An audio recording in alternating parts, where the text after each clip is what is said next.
Streaming.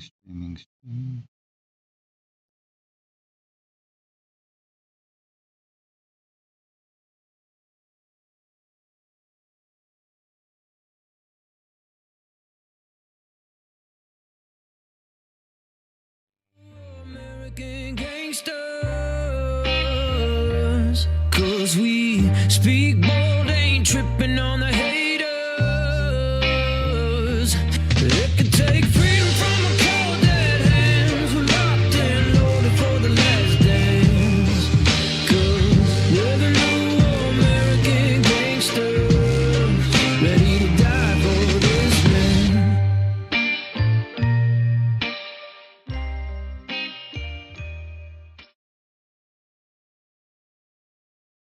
Well, good. How about you?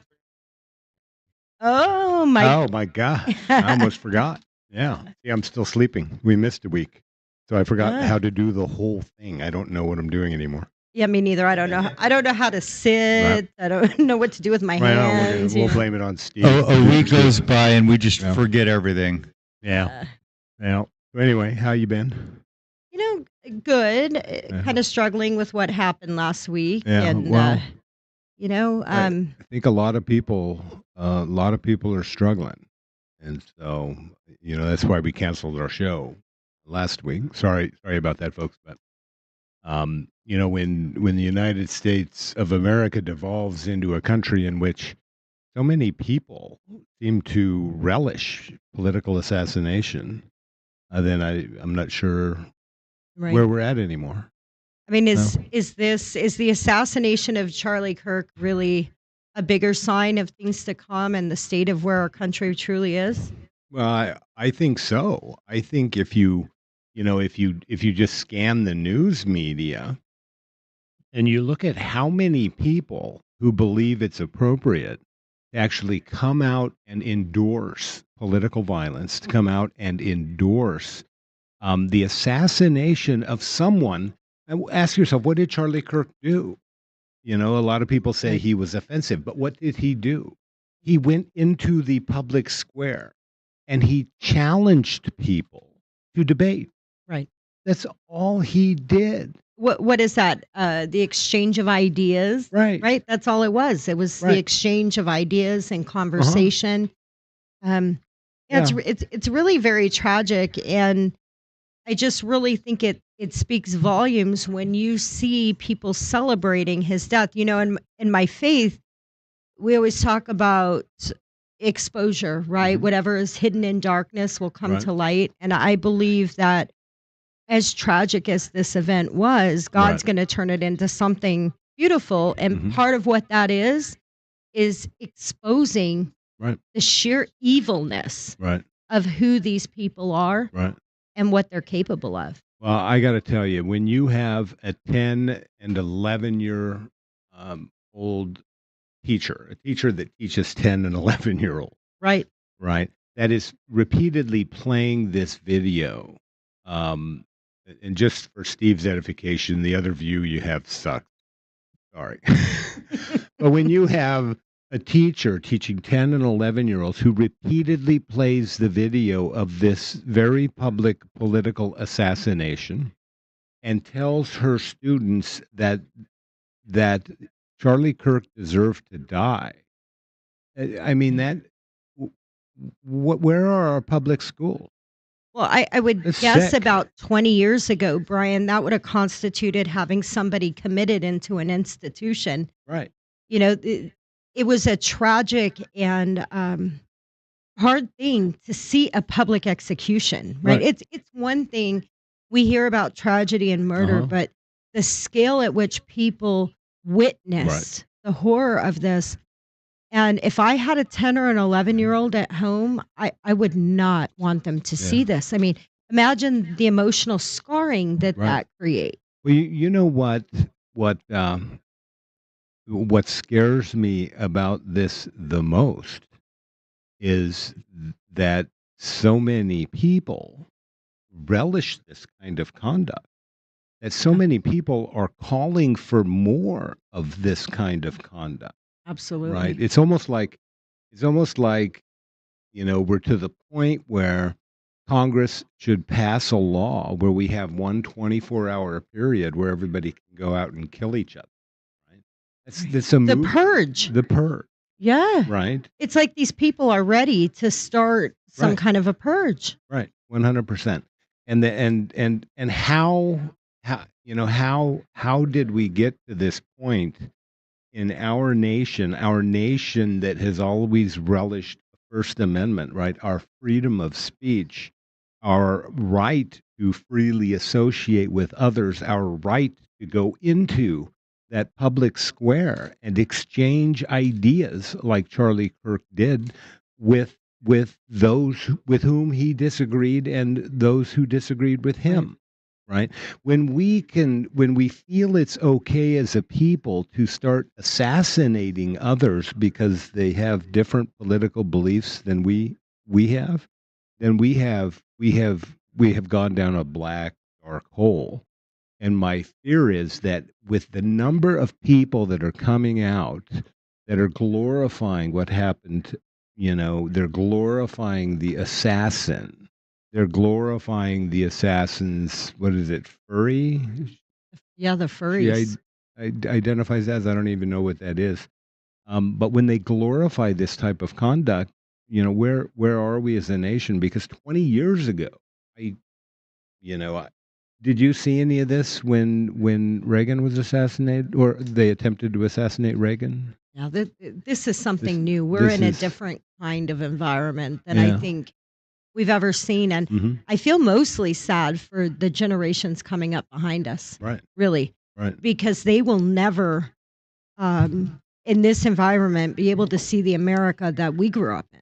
Right. And I think this is what Charlie was fighting for. Uh-huh.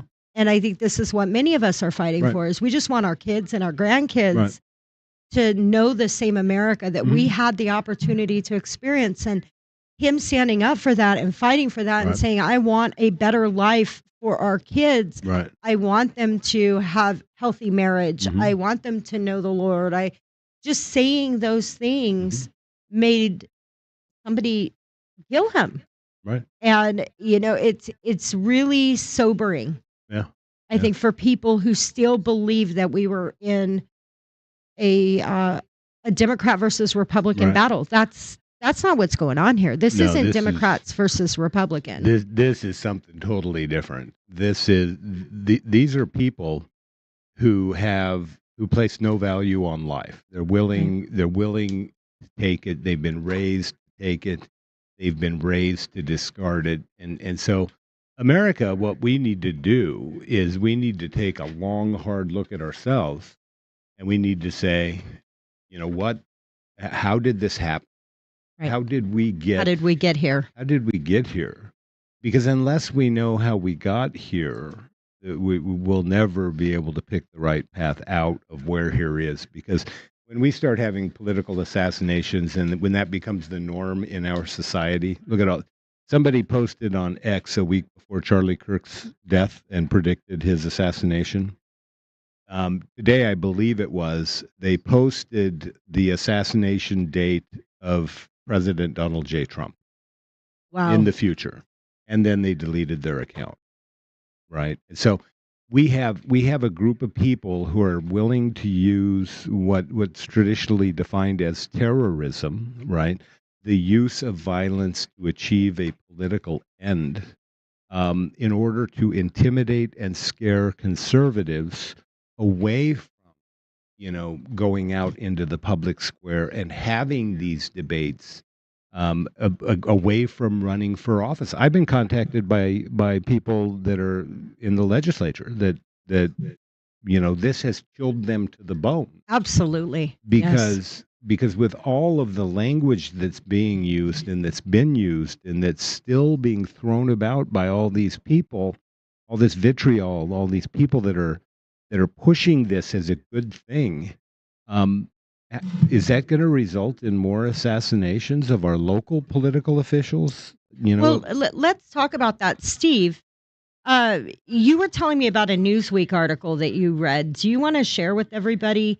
So they did this polling, Brian, on an organization, and Steve can go into more details. I don't remember. It's like a 4-letter acronym. Uh-huh.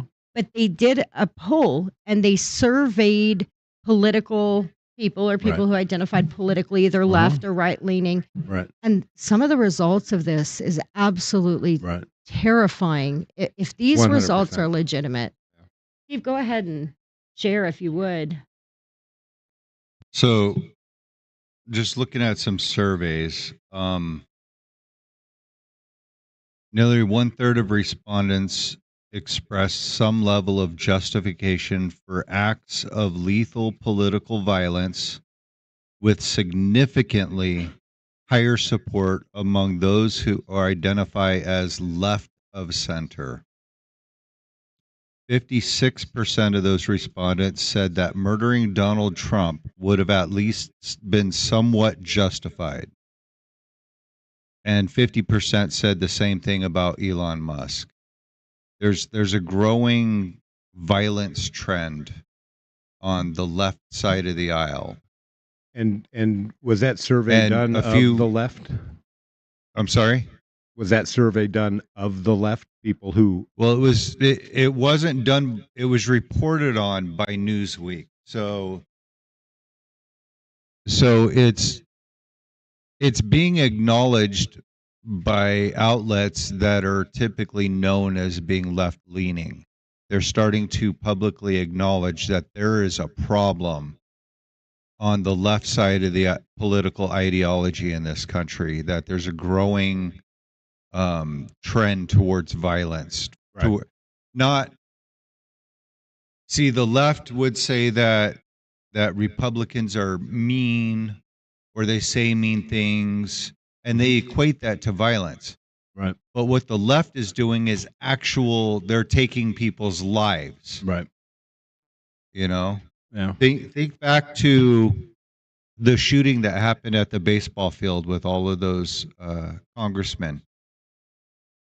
Think about the billionaire that worked for the healthcare. Yeah, he was recently assassinated. Yeah. Mhm. The guy who assassinated him is being hailed as a hero on the left. Right. That What he about did the- something good for society. Right. What about the Ukrainian girl? Yeah. Right? You hardly, if X did not exist as a free speech media platform, right, then who would know about that poor Ukrainian girl who was stabbed in the neck and left to die? Right. Right. People just got up after he stabbed her and walked away and left her there to bleed out and die. Immediately nobody offered any help.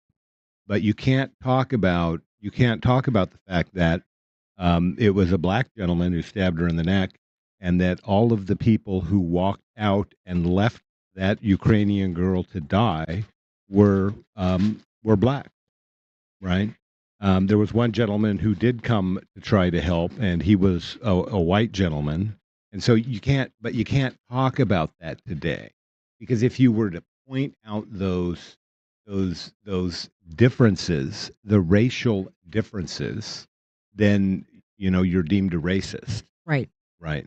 But if it happens on the other side, If she'd have been a young black girl who was attacked by Right. somebody who was white, and white people stood in Watt, right, then they would bring the race element into the It would be conversation, racist. even Right. though there was probably no racist element in this at all. But they Yeah. would find a way to bring race into the Well, conversation. It's my understanding that the guy did say after the fact that he got the white girl, right? What was that?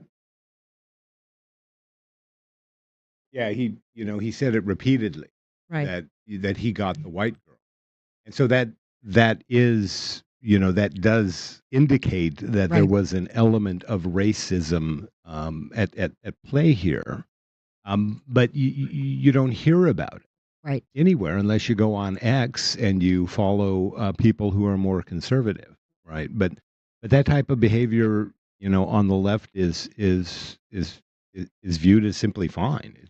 It's sick and it's disgusting, and what has happened to the public square and what will happen to the public square. Well, what's Right. interesting is we're seeing a whole new dynamic right now, and I'll have Steve play a video when he's in a position to do so. That's what I'm leading into. Um, but we're seeing something new that we haven't seen before, and that is social media being used to Mhm. actually expose this stuff that's coming out. I mean, Right. people have become so emboldened Mhm. with making statements and putting opinions out on social media, Right. and they feel kind of shielded from Uh-huh. the world when they do that, right? Right. They will say things on social media that they're not going to say if they're sitting at a table like you and I are talking. But people are finding out who they are Right. and exposing them, right? Right. And a lot of things have really been being exposed. And it started with an MSNBC Mhm. reporter Right. making some really shocking comments after Right. after Charlie's assassination. Well, we have that video, don't we? We do have that video. Steve, can you play video one? And then after they shared the comments that were made Mhm. and the fact that he was fired, President Trump makes some statement Right. in this video. It's a Fox News video. But it really goes to show that we're living in a completely different time. Yeah, we're in a totally different world. Right. Ready? Yep. Yeah, we're like Woman is back zombie live apocalypse. with that. Christina. That's right, Tracy. Yeah, we're hearing that this political contributor, Matthew Dode, got fired. And unfortunately, some on the left in the media, they've made some controversial comments following Charlie Kirk's political assassination. Take a listen. After one of the Doge employees was allegedly attacked in Washington, D.C., that's what Donald Trump used as justification to send in federal troops into Washington, D.C. to get things under control. You can imagine the administration using this as a justification for something. We don't know if this was So we haven't actually got to the man who was fired, Right. but her comments alone are, to me, concerning. Oh, 100%. So it starts off with, well, Trump used an attack on a Doge member to Right. bring in the national troops. I can only imagine what he's going to Mhm. do with this. Almost like is somebody on the conservative or right side of this, Uh-huh. on President Trump's side, decided to assassinate Charlie Kirk so that President Trump would be empowered. Right. Well, Right. you know, Just the and, insinuation. and also a lot of this, you know, is really a continuation of what began to happen in the United States during the 2016 presidential campaign, right? When Donald Trump defeated, you know, who's the Arizona former Senator McCain, right? Right. Defeated McCain in the primary, and then it became open season with all of this monk Russia collusion stuff. And so what you have taking place here is this very long-term effort by those in the national left, right? In the national security state and in the media, their allies in the media, because we know if you look at who's married to who in the national media, most of these national media figures have these familial relationships with those in the upper echelon of the Democratic Party or members of Congress or whatever the case may be, Yes. and the CIA, right? Yes. And so, well, we will. Oh, yeah. Yeah, Yeah, we'll yeah. finish it. But you have, and so you have this narrative that's being built that Donald Trump is an authoritarian. And so that's exactly what she's saying, that Donald Trump is going to use this. He's going to capitalize this Right. to send in the military and further seize power in the United States. So what she's doing actually is she's pushing this Donald Trump is a dictator narrative, and he's going to use the military to take over the United States of America. And that's the narrative she's really pushing. Right. Instead of the fact that an innocent man was publicly Right. executed, Right.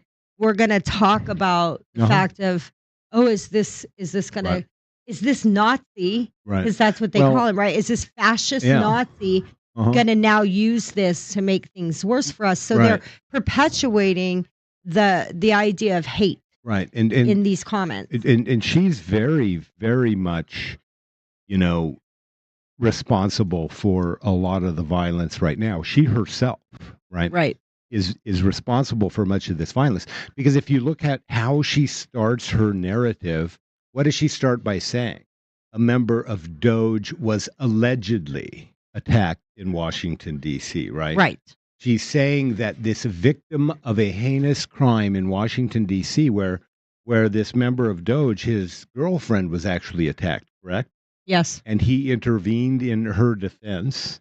And she's saying the victim is basically allegedly. So now it becomes, this guy, this member of Doge who's making these allegations of violent criminal assault that she's calling into question.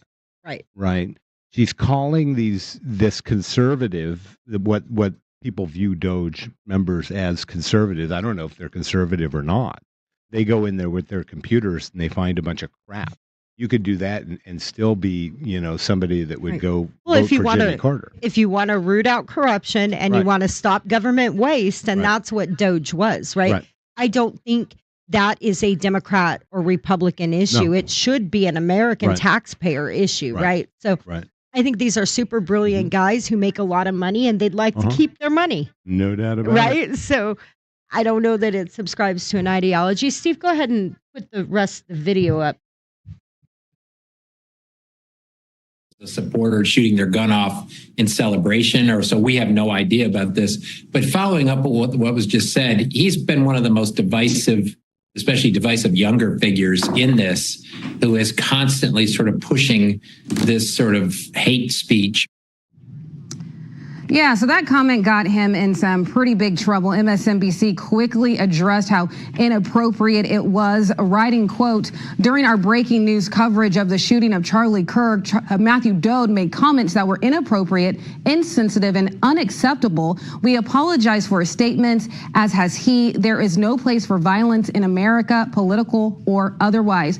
And tonight, President Donald Trump also called out anyone making comments demonizing those who disagree with them politically. It's a long past time for all Americans and the media to confront the fact that violence and murder are the tragic consequence of demonizing those with whom you disagree day after day, year after year, in the most hateful and despicable way possible. That's right. No room for that. And again, Fox Digital reporting that. All right. Yeah. So he's right. I mean, when you demonize and dehumanize, I think that's the key here, right? Dehumanizing. Yeah. I think they've done a good job of making people believe that if somebody doesn't think like you, then they're somehow not human anymore. Well, and that's what, the military is very effective at that. If you look at the Cold War, right? What did we do against Russia? Right. If anybody served in the military, the Russians, they were the evil empire, right? They were like Darth Vader. They were the worst of the worst to ever have lived on the planet, right? Forget about the Khmer Rouge or Adolf Hitler or any of these other Mao Zedong who killed millions and millions of people. Forget about all of them. It's the evil empire.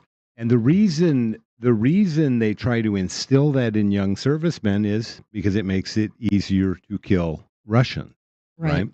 And so when we were fighting the Germans, when we were fighting the Japanese, right, they were less than, they were evil, they were inhuman.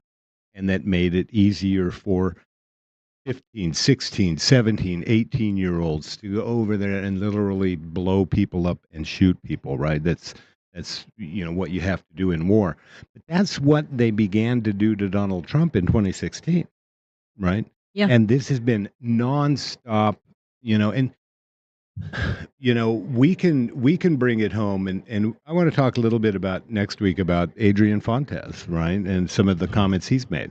But if you look at Stephen Richer, right, what did Stephen Richer do, and who did he do it on behalf of, right? Right. The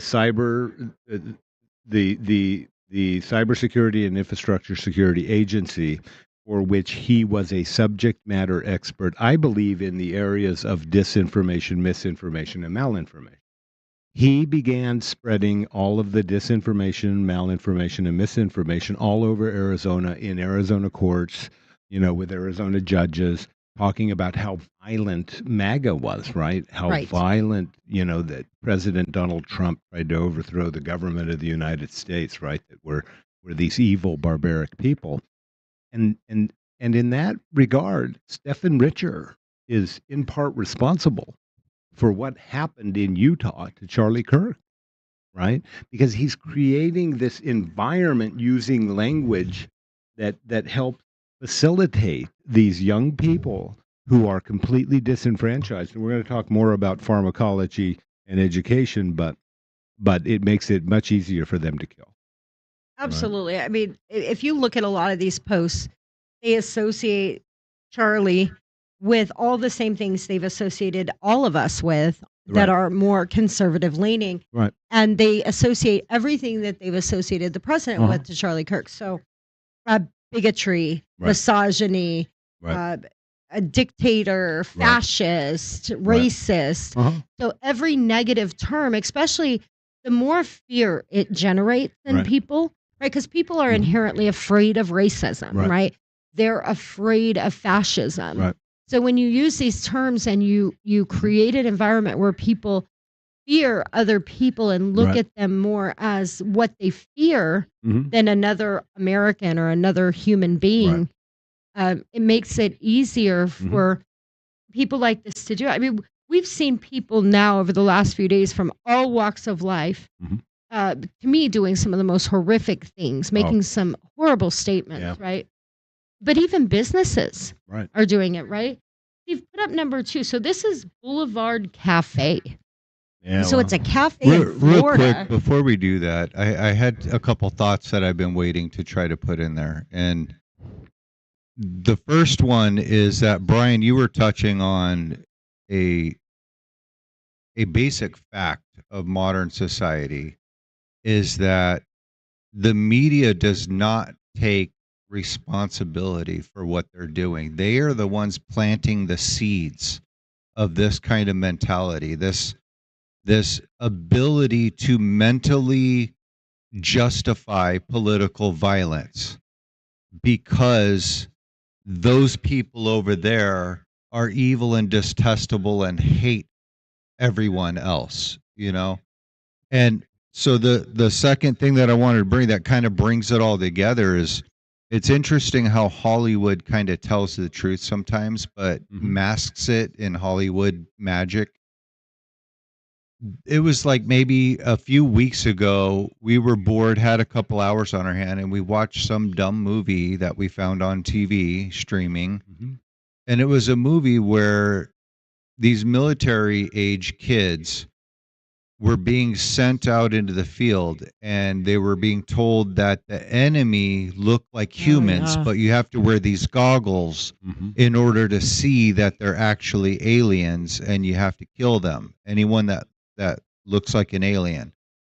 And so they're out there just killing everyone that they find until one of them removes their goggles to wipe their forehead, and all of a sudden all the other people in his troop said, "Oh my god, you're an alien." And he put the goggles back on and all of a sudden he wasn't an alien. It was all an illusion. Right.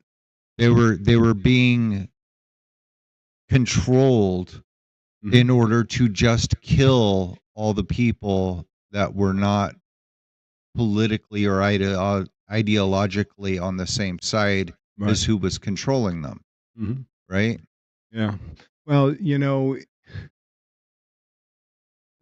Hollywood always does all the movies that sort of, I would say, predict Right. what's either going to happen or what's happening, and that I we think don't. they call it predictive programming. Yeah, and that they're preparing us, or I guess sort of Desensitizing us, Right. maybe? paving the way. Right. Right, they're building the roadway, by playing these movies for us that show what the plans are, and then we're not surprised when we see it happen, right? But but a lot of this, gets back to what I think is really what happened in 2016. Oh, let's watch the video first. We were going to go. No, it's not a video. It's just an image. Oh, show the image, because I Right. think people need to boycott this restaurant.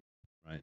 Any organization that supports political violence and terrorism to achieve their political ends doesn't deserve anybody's business. Absolutely. Nobody's business. So this is the Boulevard Cafe, and they're in Sarasota, Florida. And they said, I think it's worth, let's see if I can read it here. It says, I think it's worth, I can't read it. You It's got to moving. stop scrolling. I think it's worth to have a cost of. I think it's worth to have a cost of. Unfortunately, No some one gun can hear deaths. you, Brian. You're not talking to the microphone. I think it's worth to have a cost of, unfortunately, some gun deaths every single year, so that we can have the Second Amendment to protect our other God-given rights. Charlie Kirk, who just got shot in the neck, and so it's kind of interesting that they're talking about they're trying to use Charlie Kirk's own language against him. Right. But Well, and then they said Charlie Kirk being shot on their business Instagram make them famous, right? So these are people outraged because they're basically saying, well, Charlie, you said there needs to be a cost to Right. protect the Second Amendment. Well, your Right. life is the cost, right. right? Well, it's kind of interesting in the photo they used that actually looked like an exit wound and not an entry wound, but Right. we won't go there because that would be the wrong angle. So I don't know. What do I know? But what about these military people? I mean, Yeah. there's been multiple high-ranking military officials who are celebrating this as well. Oh yeah. So you put up number 3. I think this was one of the first, but then Hegseth fired Mhm. some Marines as well. But this is an Army colonel, Yeah. Scott Stevens. He said, the death of Charlie Kirk in Utah was tragic. However, we can take comfort in the fact that Charlie was doing what he loved best, spreading messages of hate, racism, homophobia, misogyny, and transphobia on college campuses. It also allows us to see who in our lives supports those views. I would offer empathy, but Charlie hated empathy. As we have been told in the wake of so many other tragedies, we have to move on. We can't make this political. And so this guy is I'm not going to use the language I would normally use to describe this guy, but he doesn't belong in the United States Armed Forces, because his job as a member of the United States Armed Forces is to protect Americans and their First Amendment right. And so, Charlie Kirk, when we started, I said, was doing nothing more than debating. Right. He was challenging people's ideas, right? He was challenging the foundation upon which their beliefs are based upon. He was challenging people to communicate, to have a dialogue, to debate, to talk, to speak to one another, right? And for that, this member of the United States Armed Forces believed that he needed to die. That's a really sick view for someone who has sworn an oath to defend the Constitution of the United States of America from enemies, foreign and domestic. But I got to tell you, the FBI, the National Security Agency, the Central Intelligence Agency, the United States Armed Forces, the Defense Intelligence Agency, all of these agencies of our national security are chock full of people who share these beliefs and who propagate the violence against MAGA and President Donald Trump. Well, again, I think this is bringing upon an exposure, Right. a light Right. that we haven't seen before. I mean, people are truly, truly exposing themselves. And there's others that are seeing this exposure and amplifying it, which is Right. fantastic. I don't Right. think we've seen anything like this before. No, we haven't. And actually, I saw something that somebody had created a web page, and I don't know what the web page is. Right, Brian's sitting up here supposed to be providing information, but doesn't really provide any other than tell people to go research it. They're collecting all of these posts from all of these leftists that are supporting political assassinations in the United States. They're combining them all on one website so people can go look and see what their neighbors are talking about, what other Right. people on social media are posting with respect to this assassination. But it scares the hell out of me the way people are behaving in the United States now. It's a scary world, Well, what is the role of Secret Service? right? It's certainly not to say that Charlie Kirk should have been assassinated, and they're glad he was, right? Put up number 5. So Secret Service. Are Secret Service an organization that typically We're skipping 4. we're going to skip 4 for right now. So You know what the Secret Service does? You know who they work for? right, well, they work for the president typically, right? Department I mean, of Treasury. right. Okay, Department of Treasury. Yeah, their primary function is to protect our currency Interesting. and to Okay. protect our elected officials. Right, our elected officials. So if I were, let's just say I was a Secret Service agent, right? Right. And I became a Secret Service agent under Biden. Uh-huh. And then there was a presidency change. All those Secret Service agents aren't fired and then new appointed by the new administration, right? I mean, these No. are people that are supposed to operate in a very high level of law enforcement Yeah. with political neutrality 100% able in how to- they operate, right? Right. So put up number 5, Steve. This one really shocked me. If you are mourning this guy, delete me. He spewed hate and racism on his show, especially when we should be mourning the innocent children killed in Colorado. At the end of the day, you answer to God and speak things into existence. You can only circumvent karma. He doesn't leave. Yeah, this guy should be fired because, he's, we got a lot of sick people working in government right now. But these people that are doing this, Secret Service, you're supposed to be able to go from defending Barack Obama and protecting his life immediately protecting the life of Donald Trump. You're Right. not supposed to have a political agenda. But we see the assassination attempt of President Donald Trump in Pennsylvania. And that assassination attempt, that rally was set up so poorly. Mhm. I could do a better job setting up security at a rally, and I'm not professionally trained in that stuff, which indicates to me that it was done intentionally with a political agenda. And so we know that the Biden administration pulled a lot of Secret Service staff away from President Trump and assigned a lot of people to him that were not really qualified to do the job, or maybe not all that excited to do the job. And Right. so that's part of the problem, when our government and I got to tell you, it might be a kind of a sad analogy to use, but we have to use it for what it was. When Donald Trump when the election was stolen in 2020, right, and Biden was ushered in as president of the United States, I think that was a good thing for America, right? Because what did it do? It showed America left and right. Right. Right. It showed what America could be. If Donald Trump was president again, it showed America what it would be, when we allow them to control our elections and to steal them in the way that they did in 2020. Right. It's a completely different system. Right.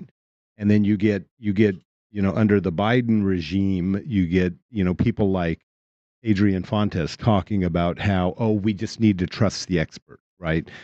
To protect our democracy, we need to let the experts govern us. Well, that's not Right. democracy, right? No. That's autocracy, right? That's plutocracy. That's some other bureaucracy Right. Right. That's not a government for the people, by the people. of the right? people. No, it's No. a government of them and their experts, which is essentially a dictatorship, right? You know, this last image that I want to put up, I'm going to go ahead to Stephen skip 6 because I think people get the picture. There's CEOs, there's deans at universities that are really showing this. But if I want to look back at like maybe the last 10, 15 years, but I think we could even go back 100 years. Like, how often have you heard of memorials or grave sites being vandalized? Right. Right? I mean, I don't know if people know this, but today, Turning Point USA, somebody actually vandalized the memorial that's in place for Charlie Kirk at their headquarters. Right. And the vandals were caught very quickly, and they were able to resolve it because so many people were going to pay their respects that there was already police close by and on hand. But people are actually vandalizing out of death. Like, I know of times that I've gone on vacation and there's a cross on the side of the road, you know, with flowers, and it's there for like 15, 20 years. And you see it every time you go. You're like, oh, there's that corner where, you know, this poor person lost their life. Right. And it's a sobering thing to see, right?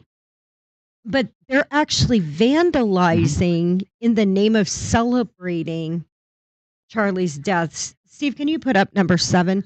So I wanted to share this one because this really hit me. This is a picture of Senator Ted Cruz covering up graffiti where people wrote the words F Charlie and F Kurt on public spaces. I mean, they're going out and they're graffitiing spaces. They're vandalizing some of the memorial sites that are being set up for Charlie all across the country. Right. And I just think it feels like a whole new level of indecency that we haven't seen. Yeah, it's completely 100% not a level of indecency. It's well, it is. I'm sorry, I didn't mean to say that. Right. It is indecent, but it's not new, is what I meant to say. Right. It's not a new form of human behavior. I was when I was in the service in Europe.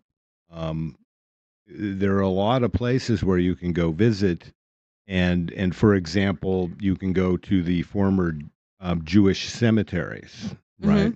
And what they did, the Nazis did, and their followers, is they went and they broke all the tombstones in the Jewish cemeteries, and so you can still see them scattered all about, busted tombstones. You don't know who's buried where. And so the desecration of those people whom you are dehumanizing has been a long part of our history. And so as these people, you know, are desecrating Charlie Kirk memorials and calling Charlie Kirk a fascist, they're doing exactly what the fascists did in the 1930s. Right. And it was 100%. interesting. As you were saying that, I'm like, well, wait a minute.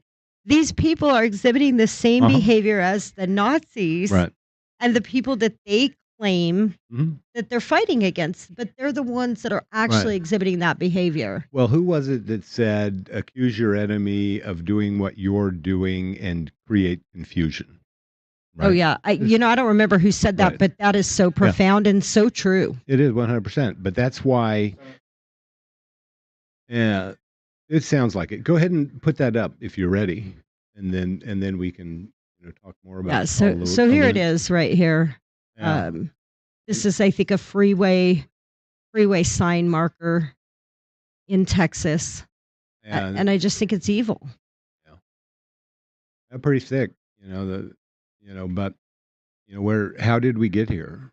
I mean, it's ultimately the question, right? We talked a little bit before the show, and we talked about how we as conservatives ceded the establishment of education to the leftists in the 70s under Lyndon Baines Johnson, right?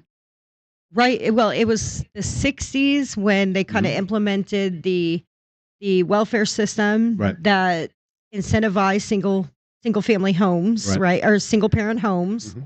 And then it went into the Department of Education. I think it was like the late 60s. It was Lyndon B. Johnson was really the ringleader of a lot of that, right? Yeah.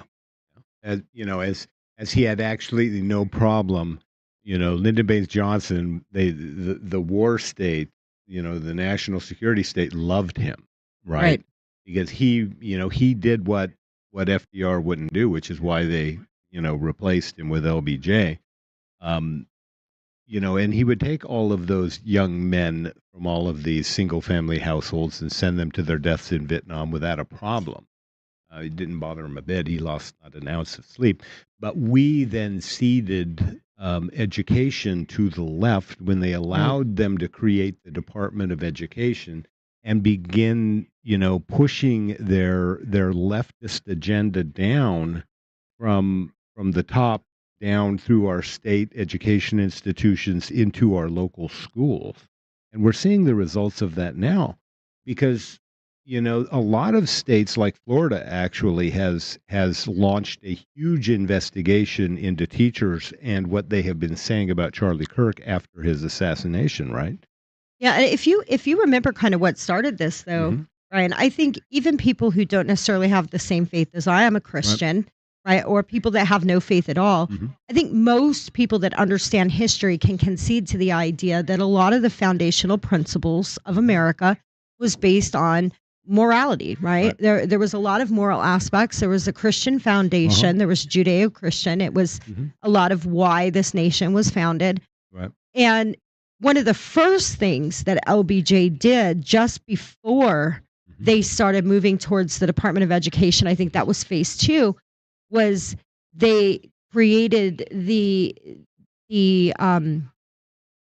separation of church and state bill, which said if you're a church, you can't talk politics. Right. Right. So they said, or you'll lose your nonprofit status. So they basically they bought out the American church institutions. I mean, the churches sort of sold out at that point because they're like, well, I don't want to lose my tax exemption. And now so look how leftist most churches are in the United States. Right. So that was the beginning. Is you get the big base of activists, the ones that typically will fight for a lot of the traditional values and the things that they despise as the action of death and destruction. Right. So you get the churches out of the way, and then what's next? You take their children. Right. And that's when the Department of Education was established. So we're going to get the churches out of the way, and then we're going to take the kids. You either take them or you kill them. Right. Roe v. Wade, right? Absolutely, and that came right around the same time. Yeah, even who was Ruth Bader Ginsburg? He was a member of the left that was appointed to the U.S. Supreme Court, and she was a very staunch critic of Roe v. Wade because she even conceded that they were making up law, right? They were misinterpreting the Constitution. They were making up law. And for that reason, that would have a more destructive effect on the U.S. Legal system than a positive effect. And essentially, what it did was, it made the court system sort of the arbiter of, when is it okay to kill babies, Right. right? And so that's when you bring law and order and the moral dilemma and you mesh them together, and it's not supposed to be that way, right? Yeah. I mean, it should be one or the other. It shouldn't be both. right, and so the left takes over our schools in the 70s, right? And what's been happening ever since then? I mean, we have, I used to teach. I used to be a teacher at a private college prep school here in Arizona a long time ago. Loved it, had fun, but you grow out of it after a while. And they would pass around these forms to fill out about your students so that somebody reading them could determine whether or not they had ADHD or some other dysfunction for which they needed what? Oh, we have to drug the kids. Pharmacology, right? Yeah. Right. And so pharmacology is a huge part of the problem in the United States, and this Adrian Fontes governance by experts, right? We got to trust the National Institute of Health. We've got to trust people like Fauci, who's out there torturing beagles and other animals and trying to make monkeys transgender, right? And so we have this big move into pharmacology, this huge push into our schools, as teachers then are drugging their students to make them more compliant. Well, they've actually, a lot of school districts have actually passed regulation that if you are if your child is diagnosed with ADHD or another behavioral disorder, and you refuse to medicate them as a parent, they can deny your child access to an education. Right. So they put parents in that. They put these what they call behavioral disorders. I call it I'm sorry. I Being a understand that. kid. Yeah, yeah. Yeah. I don't know a kid that can pay attention if you gave them money to pay attention. Right. But Kind of like They- me trying to sit here for an hour being inappropriate. I mean, that's tough. but see, that's why they don't want alternative education, How Brian. am I doing, Steve? Am I being appropriate? But anyway, You're good. But isn't that why they only want public education? Because think about it. You have to vaccinate your kids or You you have can't to get an vaccinate your kids. education. You have to. Yeah. And at the time, homeschooling was really frowned Right. upon. And most families, I mean, I think we're seeing a trend now where there's more stay-at-home moms. right. But back when I raised my Right. kids, you couldn't survive and raise a big family if both Well, parents didn't work. Here's So what we got. you couldn't homeschool, right? Right. You didn't have that option. Here's what you got. You got the welfare system creating the one parent family, right? Right. And then you have, these mandates that your kids have to have all these shots and all this other stuff, and you have to take our pharmacology if you want your kid to go to school. Right. You put parents in a real big pickle. You're making them dependent upon a system, right? And then you Upon two threaten to different take the systems. system if they choose different things for their children. Right. And Right. so you have, but you said vaccine, right? When Yeah. Well, that's where it started, but then it went into Yeah. the more pharmacology. So Yeah. we started with the vaccines. Your kid can't go to school unless they're vaccinated, right?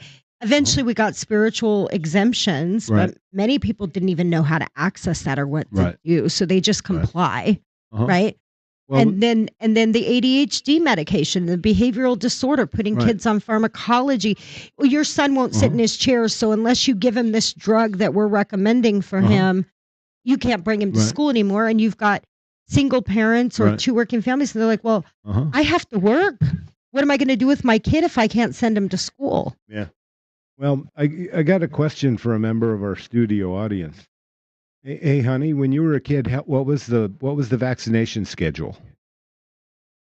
You remember? So when my beautiful wife was a child, she's still a child in my eyes. The vaccine schedule was 15, right, for young kids. What is it now? 80, right? Yeah. And what we're finding out now is that that wasn't a very big period of time, No. right? Where are the longitudinal studies that show whether or not these vaccines have a positive net effect over the long run, right? Right. And so we start mandating all of these vaccines on our kids, 80 of them now. Can you imagine that when you go to school, you got to have 80 vaccines or they're not going to let you go to school? I can't even And fathom you're it. a single parent and you've got a job and you've got to pay your rent. What do you do with your child all day? Right? You got to make the choice. Right. I either homeschool and quit my job and go on welfare, or I pump my kid full of this stuff that then causes cognitive problems, that causes neurological problems that the kid has to take more drugs for. Right?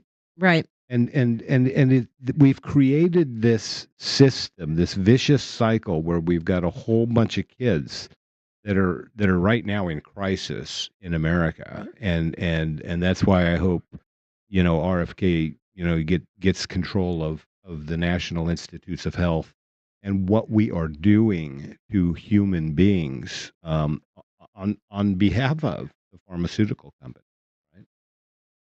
So all of these things are tied together, wouldn't you say, Brian? So yeah. when I think about this whole environment, and we're talking about the education system and the court system and poisoning our children, I know when my oldest son was in school, he was 13 when the chickenpox vaccine came out. Right. And when I went to my pediatrician, whom I respected and loved, he said, "Don't give your son that. We don't know what it's going to do in 30 years. We know what chickenpox will do to kids. What if the vaccine effectiveness wears off in 40 years and we're going to have an epidemic of smallpox and all of our kids are going to die off?" Expose your kids. This was a very prominent top pediatric doctor in the state of Arizona who said this to me. And this was way before the quote unquote anti-vaxxer movement. But he said, "I'm not giving it to my kid." Right. 4 years later, they mandated the chickenpox vaccine. It was no longer voluntary and the kids had to have it to go to school. Right.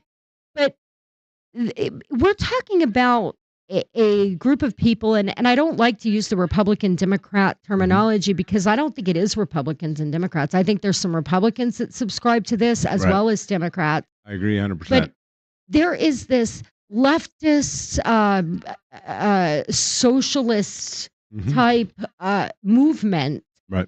that really just wants to control us Mhm. at all costs, Right. and they're about death, destruction, fear, and control. Right.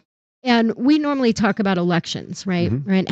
How does elections tie into everything we're talking about today? This whole death and destruction ideology. Well, that's how they tried to seize power in 2020, right? Right. And so if you look at the history, what we're talking about, education moving up to 2016, pharmacology moving up to 2016, their growth is probably exponential, right? As in terms of pharmacology, the number of drugs we're pushing onto kids, the number of vaccines we're pushing onto kids, just the growth is off the freaking charts. Yeah, I don't even think a Right. parent is able to keep track of the amount No. of vaccines now. I mean, No. it's horrible. They actually had to create a national vaccine registry. Right. I don't know if I Mhm. imagine if you have a parent of young kids, you know Mhm. this, but I didn't know this because they didn't have it when my kids were young. Right.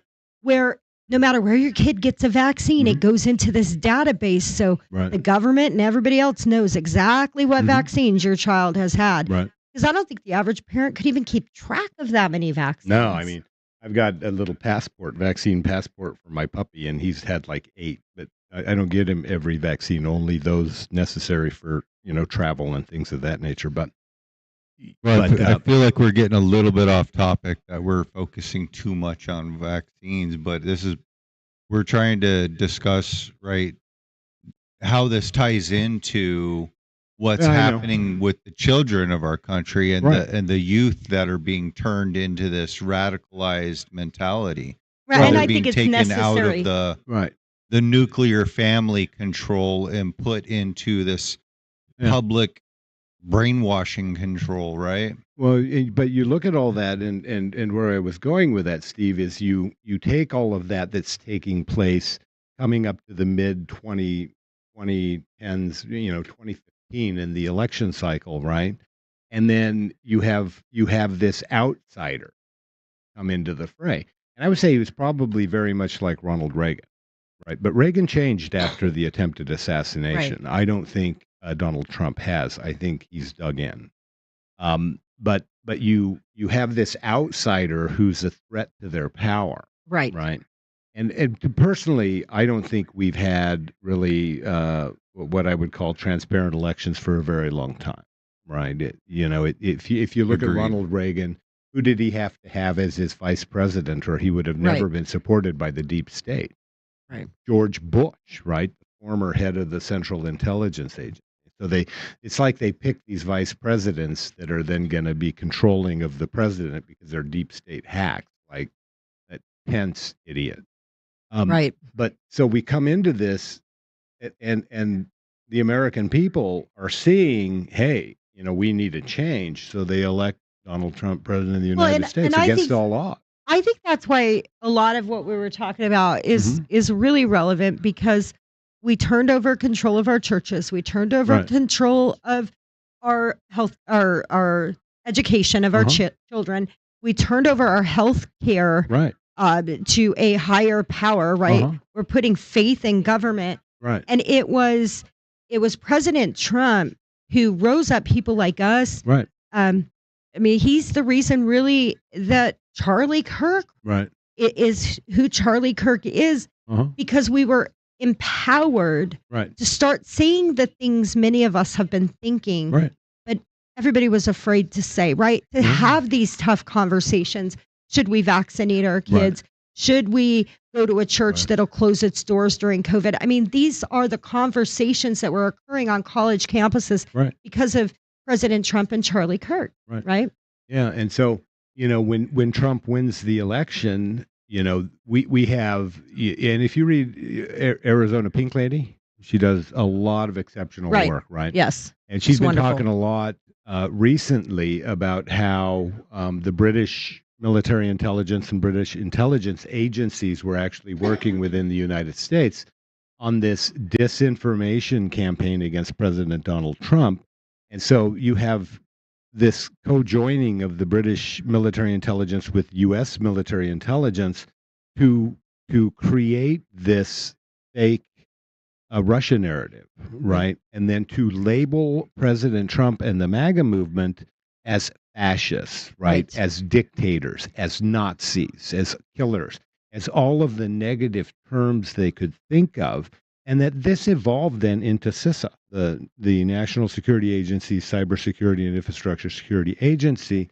And then what do you have? You have COVID, right? You have this huge problem in the United States where, Americans have already been desensitized to death and all of this other stuff. Well, okay, so we've got confusion, chaos, destruction, fear, and death. And COVID brought all of that in that year, right? Pharmacology. And pharmacology, because you have to vaccinate. Because if you don't vaccinate, you're going to kill grandma. Right.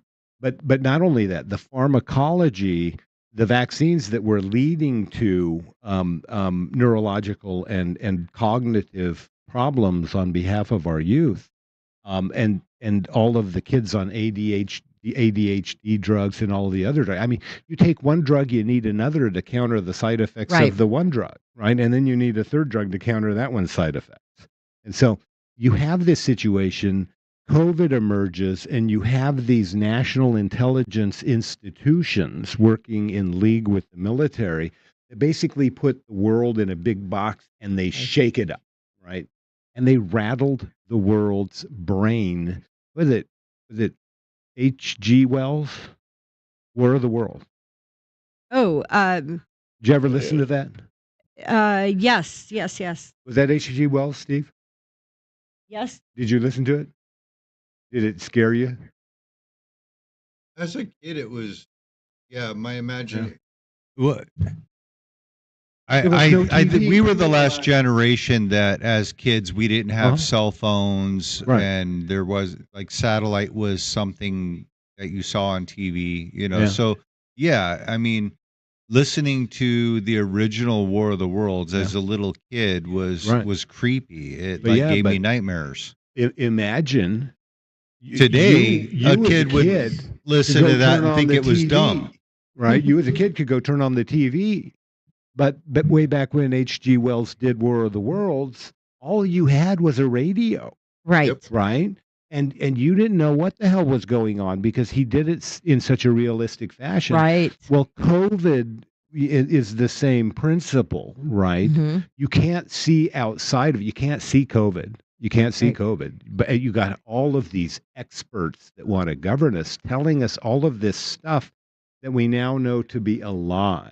Right. Well, and the media reports, right? I mean, there was media reports of all of this death and destruction occurring everywhere. Right. When in reality, I mean, I think everybody knew somebody, at least knew somebody who knew somebody that died. Right. But I mean, they were showing it like it was the burn pits during the war, and that there were just so many bodies that we were going to all die of an infection from the death around us. Right. But that's the picture they wanted to paint, but it was not really an actual reality. Because it's a picture of fear. Right. Right. And when people, they basically destroyed the psychology of many Americans when they ran this big, this was a huge, operation to affect the cognition of Americans, right? How do we perceive the world? And they flipped a lot of people with that script. And I was in Brazil during COVID, and they were talking about all the death in Brazil and blah, blah, blah.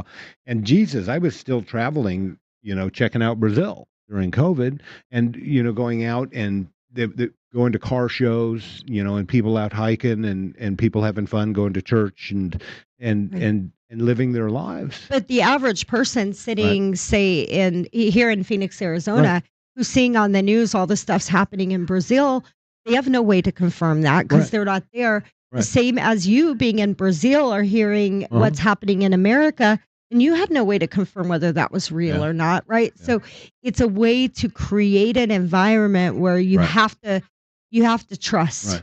And Just trust the system. And that's what was the brilliance of H.G. Wells, right?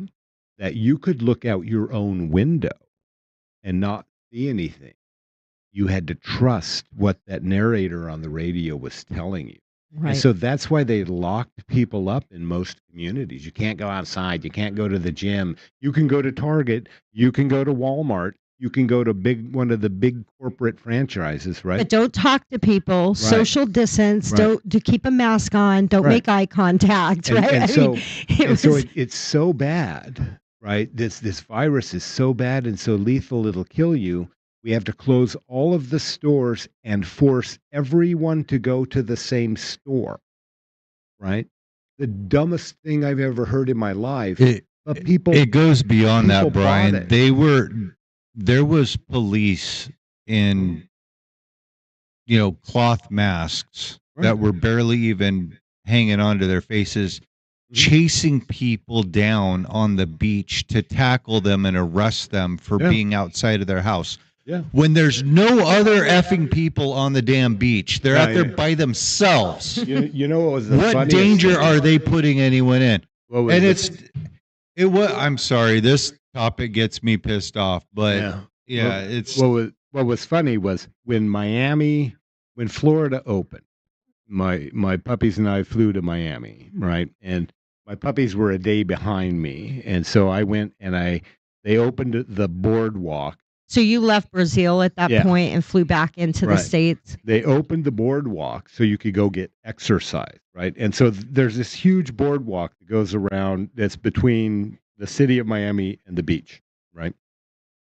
And they opened the boardwalk, right? This narrow path where people could go exercise. If you were exercising, you didn't have to wear a mask. If you weren't exercising, you had to wear a mask. Right. And the entire beach, right? The entire boardwalk may have been the width of our studio here. And then you had another 50 yards of sand beach that they had completely taped off. You were not allowed to set foot in the sand. But you could contain yourself in this small space in the name of exercising. Right. With a whole bunch of other people when you have such a and I was walking down this, and I was chunkier back then because, what was there to do at night? We spent time drinking a lot of beer and, partying and stuff. But you have all of these people in Lincoln. Where's Lincoln? He's being bad? Lincoln being bad? No. Right. And you had he was rocking in an area where there was wires he could knock something a restricted area. And Lincoln's the restricted area. But you had all of these police. There were police like every 30 feet, right? And they're wearing masks and they're enforcing these really stupid laws. And I don't know if any of these police officers ask themselves, what's going on? Is this legitimate? Is this right? Does anything that we're doing make any damn sense at all? Any damn sense, right? And so I had one guy. I didn't have a mask on. I was walking up the boardwalk, and he tells me he was a much chunkier person than I was. He said, "You're not exercising. You're supposed to have a mask on." I said, "Well, my doctor told me that I need to walk for exercise. Therefore, I am exercising, and you might try it yourself." And he didn't like that. But then I had these other guys in these little ATV thing, and they were sitting there, and they said, "Why aren't you wearing a mask?" I said, "Well, because I'm exercising." And they said, "Well, we don't want to enforce these rules. We don't want to have to enforce these rules, but we're going to enforce them, and we'll take you to jail unless you put your mask on." And I said, "What do you mean you don't want to enforce them?" I said, "We have to. We're told to. These are orders." And I said, "Well, that's exactly what, the Germans Right, that's what the Germans said when Hitler said, go execute some Jews. Right. And so, America, they totally intentionally screwed with America's cognition. And then you have CISA, one of the biggest functions of CISA, we talked about elections, right, was to get into our elections via these Albert sensors and stuff. And then the other thing of CISA was language and speech control, right? Absolutely. And Stephen Richer, one of your favorite people, worked for CISA. Well, What did Stephen Richer say about people like you? I'm a horrible MAGA extremist. You're a horrible I'm MAGA a extremist. terrifying MAGA extremist. Right. So really when we think about this, and I know you may have a few more points that you want to kind of bring up before we wrap up, but I know I talk too much. no. I want to say this because this is what always comes into my mind. If you talk, if you sit in a square and share information of ideas like we try and do every day, like Right. Charlie Kirk did in the cesspool of universities, molding these young minds and creating an environment of idea exchange. Right. When people start hearing new ideas, what do? We question things, right? Right. I like to engage with people that don't think like I do. Uh-huh. I actually really enjoy it Right. because it challenges me and it challenges my thinking. Right. And I either walk away from the conversation asking if I'm on the right track, asking myself, Right. or I walk away feeling even more convicted in what I believe because I know I can defend it, right? So what are they trying to do with all of this? And really, how does it all tie together? There's a famous quote, and it's attributed to Benjamin Franklin, but they don't know that it's actually true. But the quote is, "It is the first responsibility of every citizen to question authority," right? That's a very dangerous liberty phrase for globalists and the uniparty, right? Yeah. Because if we question authority, that's dangerous to Right. them. And I think it was Thomas Jefferson who had said something like, "I'd rather have dangerous liberty Right. than I don't remember exactly now how it goes, but that's a dangerous liberty for Right. them, isn't it? For It you is. to question authority, for me Yeah. to question authority, for someone like Charlie Kirk to start waking up young minds and saying, "Have you ever thought about why they're asking you to do this?" Right. And that's all he did. Right. He would sit there and he would put his viewpoint out, and then he would question people about, where they're coming from, what validates their viewpoint, Right. right? And to have that public debate. Our universities are so used to, well, first of all, who funds studies on universities, right? You want Right. to know, you got to follow the money, Right. right? And Right. so you get the national security state that funds a lot of the political The science Bill and Melinda studies, Gates the Bill and Melinda Foundation, they're Gates. huge in almost Right. every single university. Yeah. You've got the McCain Institute, right? So these kind of globalist Right. uniparty organizations that are pushing these agendas. Mhm. I mean, think about what Steve said earlier. Like, he says, "Well, it really pisses me Right. off that these cops were doing this and there was no common sense to it." Imagine what life under COVID would have been like Mhm. if just enough people in a position of authority would have Challenge it. said, "I don't get it. Uh-huh. Can you explain that to Right. me? That doesn't make sense." Yeah. And so it's Go ahead. One of the things that was really interesting about COVID is that it was an interesting virus that was sometimes polite, right? So if you were eating food, you didn't Right. have It to didn't wear a disturb mask you as when you long were in as you were restaurants. chewing. right. If you were chewing, then it was okay. Right. If you weren't chewing, then the virus is waiting to kill you. Well, so let's talk about this, Steve. If you were an elected official, as long as you weren't in the view of the public knowingly, Right. then you didn't have to wear a mask. You could go into a restaurant with your friends and all sit around eating and drinking with no masks. You could have meetings. You could have your wife's barber shop could be open. Well, let's talk about this, and I want to segue it back into what Brian was saying. Follow the money. The restaurant lobbyist organizations in this country are massive. Yeah. So they are. I mean, I'm not going to say they're as big as Big Pharma, But one of our board of supervisors, Stephen Shukri, was the president of the Restaurant Association here.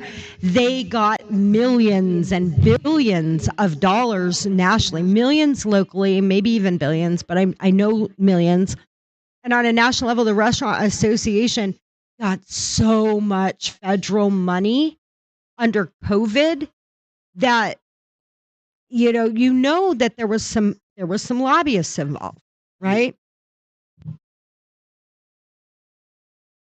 Did you lose your microphone? Oops. I don't think it's working. Yeah. So it is. It's about follow the money, right? Because if there are people that it benefits, if there's people that it benefits, then we're going to see things differently. And if it's about who it benefits, it always comes back to who it benefits. Follow the money, because the rules are different. It's just like Obamacare, right? When Obamacare was passed, you had the unions really upset because they didn't want to be subjected to these high premium costs in the unions. So they said, "Oh, well, we'll carve you out because we need your vote. So we'll carve out the unions." And then the Congress members were like, "Well, I like my health care. I don't want to have to buy a price." Well, we'll carve out Congress, right? It's just like some of the housing bills here locally. They've been trying to get these same housing bills passed through our legislature in the state of Arizona for 12 years in a row.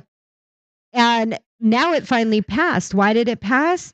Because they carved out every special interest group and everybody that could complain in order to get their agenda pushed on the majority of people in the rural or in the metropolis communities, right? So it'll only affect Maricopa. Okay, well then you get all of the rural county carve outs. I remember Alex Colladin, Representative Colladin. He tried to do a waste and spending bill that would carve out a lot of the pork, like crazy stuff that we're paying for here in Arizona out of taxpayer dollars. And every special interest group on the planet wanted a carve out. And Representative Colladin, to his credit, he said no. As soon as I start doing special interest carve outs, then it's no longer what I designed it to be. So you either take it or leave it. And unfortunately, the majority of representatives in Arizona, they chose to leave it. They chose to fund their cronies. I don't hear you still. So Steve's working on getting you set back up. To pull that cord. Here, you want to get in here? Hold on. You'll be back Okay. in a minute. All right. We'll come back. There you go. But my point is, all of the representatives were so tied into some of these special interest groups. They were so afraid to not provide a carve out that they chose to just allow all of this wasteful spending. When you really put people on it and you say, you either take it or leave it. If it doesn't suit the special interest, they're going to leave it, right? Nope. No, we have no Brian. Well, here, come over here. Come over here and wrap it up. You want to wrap it up since we're microphone? Yeah. Sorry, Steve. I shouldn't have pulled that cord. I got to apologize. But it's more than just money, right? Follow the prestige, right? What do people in the media, mainstream media, what do they want? Right? They want popularity. They're kind of like Stephen Richer, right? They're chasing fame. They want to be popular. They want to be respected, right? And so if you start, you hear me now? If you start doing stories that are contrary to what those in power want, what are those in power going to do? They're going to stop asking you questions. They're going to stop inviting you to the little parties where they give out free those little cocktail weenies and whatever. And they're going to, yeah. And so they're gonna. Can you hear me now? Yeah, cool. Beans. They're gonna. Yeah, they're gonna. They're gonna. Okay, I'm not gonna put my foot by that cord. And so, yeah, and so they're gonna stop giving you awards, right? Right. And they're gonna stop inviting you to the parties and stuff. And then your stature in the community will diminish. You'll no longer be popular. Because a lot of people feed on that in American society. We teach people, right? You've got to be beautiful. You got to be popular, right? And people really that's money for people, right? People love that, and so they So will. it's what, Yeah. Brian? Money, status, Right. or power? Yeah. Right. Yeah. Some people can be bought with one, and some Yeah. need them all. Yeah. But it's the status. Mhm. I call them within like the Republican Party, and I'm Right. sure it's the same in the Democrat Party. Mhm.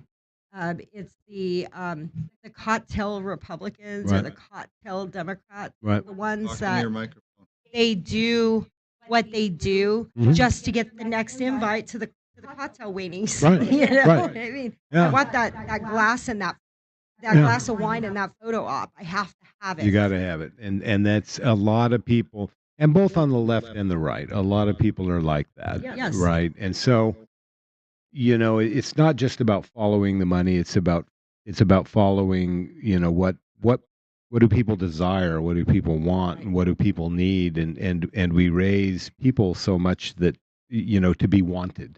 Right? Steve, do you want to be wanted? You want to be special? Do you want to be liked by everybody?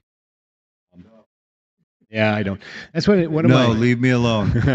one of my favorite philosophers, Ayn Rand, who escaped from the evil empire, the Soviet Union, right back when it was, a communist dictatorship. She thought the only thing that really matters is and the only thing you should really be judged on is that you do what you do and you do it well, Right. right? And so. You mean judged by the merit Yeah, of your character? judged on the merits of your character, and so if I'm in academia, getting back to college and taking it back to college, if I'm in academia and I need somebody to fund my research, right, and I start writing things they don't like, I'm not going to be able to publish. Right. And then what happens to me as an academic? I get fired, right? Because I'm not publishing. And one of the criteria for being a full-time academician, whatever the hell they're called, and is that you publish, Right. right? And so if you can't publish because you can't get funding for publishing, and so that's just one more example of following the money and where our academic institutions have really gone. Because they have gone full on censorship. They have gone full on autocratic and authoritarian.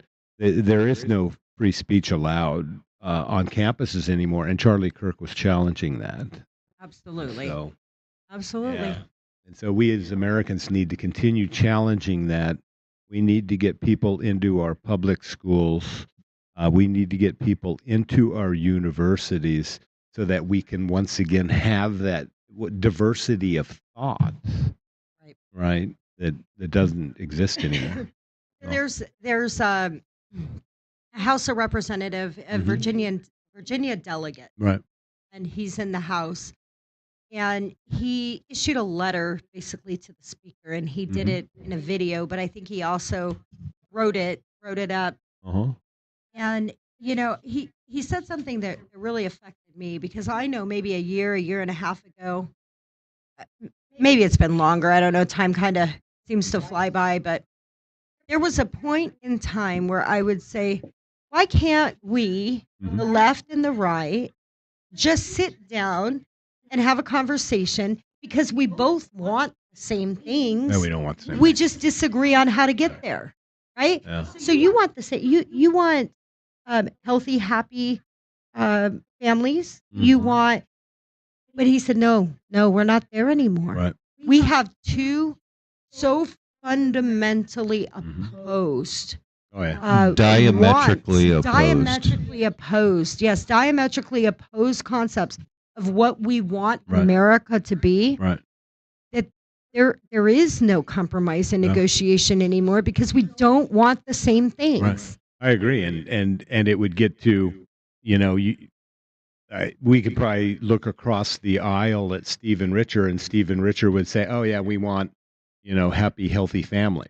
Right. The problem is, what's a family? Right. Right. That's where, you know, what constitutes a family.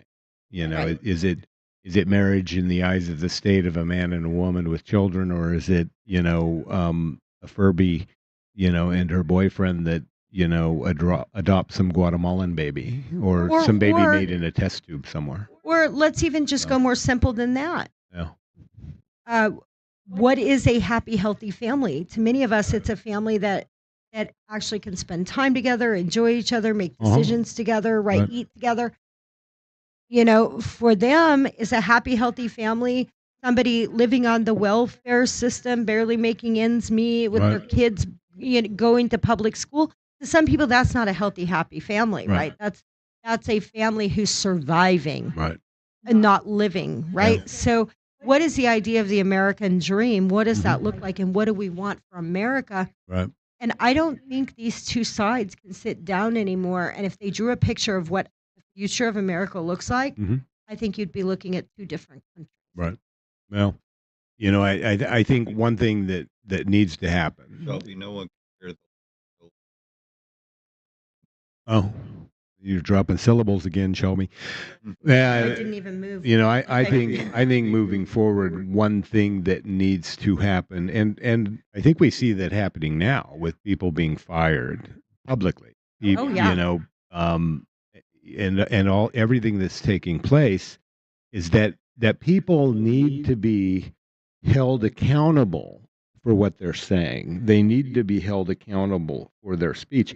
Voters in Arizona need to hold Adrian Fontes accountable, um, because Adrian Fontes is one of these people who, you know, I believe he's out there, you know, making us appear to be extremists, Mhm. dehumanizing us in the eyes, you know, of our fellow citizens, and therefore making us targets of a lot of this violence that we're probably going to see more of from this group of people that has been completely destabilized by this massive operation that was run by the deep state and the national or the internationalist community that supports it. And so Right.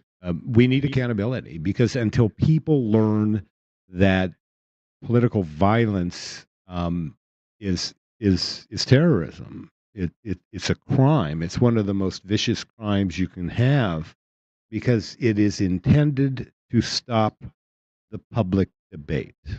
It's intended to close down the information highway Right. of ideas, Right. right? Open dialogue Yeah. and discourse. Yeah. And that's what makes America America. So we're Yeah. going to come back next week, right? We're going to talk about chain of custody, and we're going to get back into discussing elections, right? Right. But this was an important topic, and Hmm. I think it all ties into why they're stealing our elections. Right. 100%. Because if you can't win elections based on ideas, then you have no control, and you have no power, and you have no authority. Right. You got any closing remarks? No, I think I just want to say that you know, we're in a different kind of. I think you said it. You used more colorful language than I'm going to, but Did I use colorful language too? we are in a different kind of war in America. It's the war of what we want the future of this Right. country to look like. Uh-huh. And I think the assassination of Charlie Kirk should be a sobering moment for anyone. I don't care what side of the aisle you Yeah. are on, because it should remind us that we are in a different phase. And in America, it is a phase where we have to decide what kind of future we want Uh-huh. for our children and our grandchildren. Yeah. And we need to stop relying on the experts or the people that tell you what America should look like and what is best, and start really listening and thinking about the life that many of us had when we grew up and what we want the future of America to be. And do not allow yourself to be fearful. Do not allow yourself to be silenced and question things that don't feel right. No matter if it's your best friend to your worst enemy, never be afraid to speak up and ask questions and inform yourself so that you're operating on the fact. Yeah. And my thoughts and prayers go out to the Kirk family and the members and employees of Turning Point USA. And I can't imagine what you're struggling with right now. And I my prayers are with you, and I hope for healing and a legacy for Charlie that goes on for generations to come. Yeah. Well, I would say, terrorism is designed to shut you up, to stop you from positive action. It's to retard you. It's to put you back on the couch where your government put you during COVID, and to take you out of the game. And so I would challenge everyone out there not to let them win, because that's exactly what they want. They want us to shut up. They want us to cower. They want us to hide in our basement and stop Right. and stop speaking in the public square. They want to stop us from winning the next election based on ideas, and that's the ultimate goal.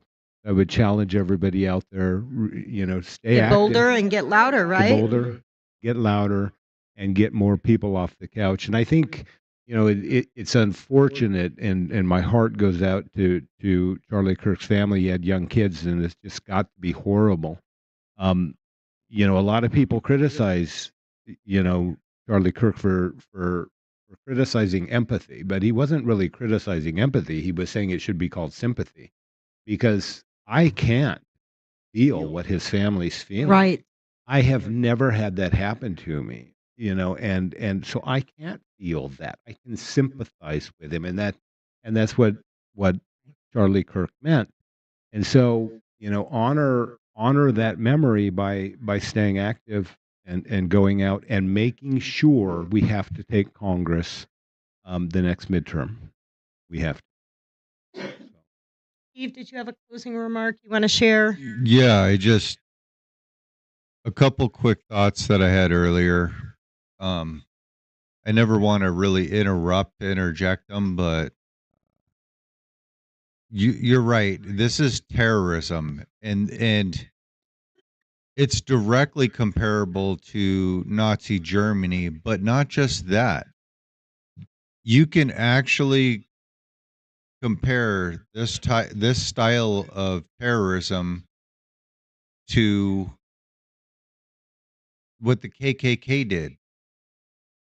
They hung Republicans and black people for trying to vote Republican. And they did that as a fear tactic to shut down the behavior, to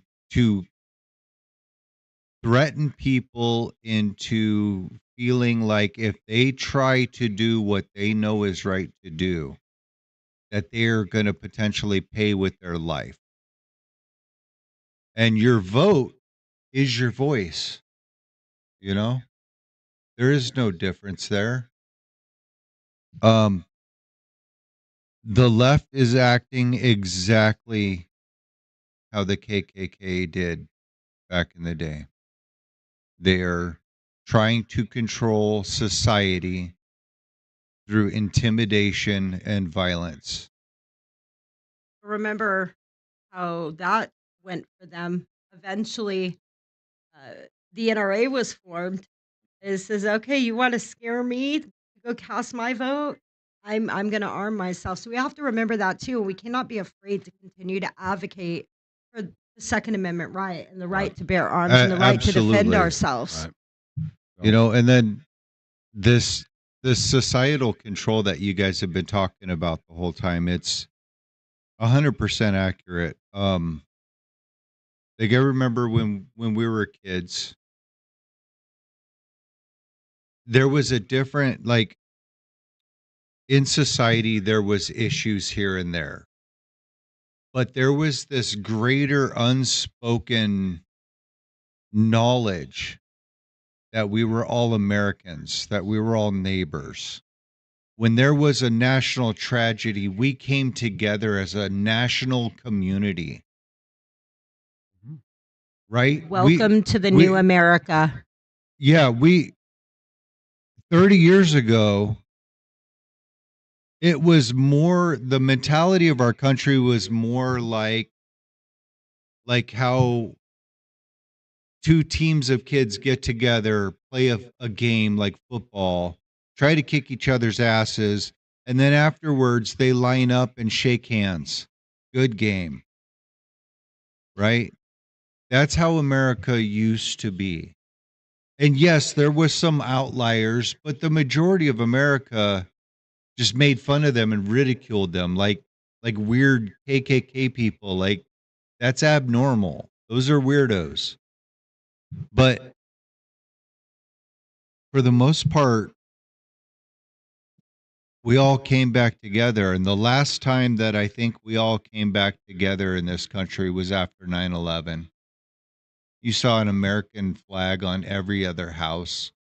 Everyone it's like we as a country took a time out from beating the shit out of each other over stupid things to say, you know what? I love you. We're neighbors. Let's have a moment of peace. Yeah, but that doesn't exist anymore when you have a faction of America who wants you dead. Mhm. Yeah. That's something our kids may not ever experience again. What I'm talking about right now, that may be just dead and gone. And the left killed it. That sense of Americanism, that no matter how we disagree politically or don't like something about each other, that we at least had that in common. Well, it's about humanity, right? It's like, I don't think you have to agree with somebody to think it's tragic that they were brutally executed in front of their wife and their 1-year-old and 3-year-old. And if you have to politically agree with them to think that's a tragedy, then we have lost our humanity. Yeah. Absolutely.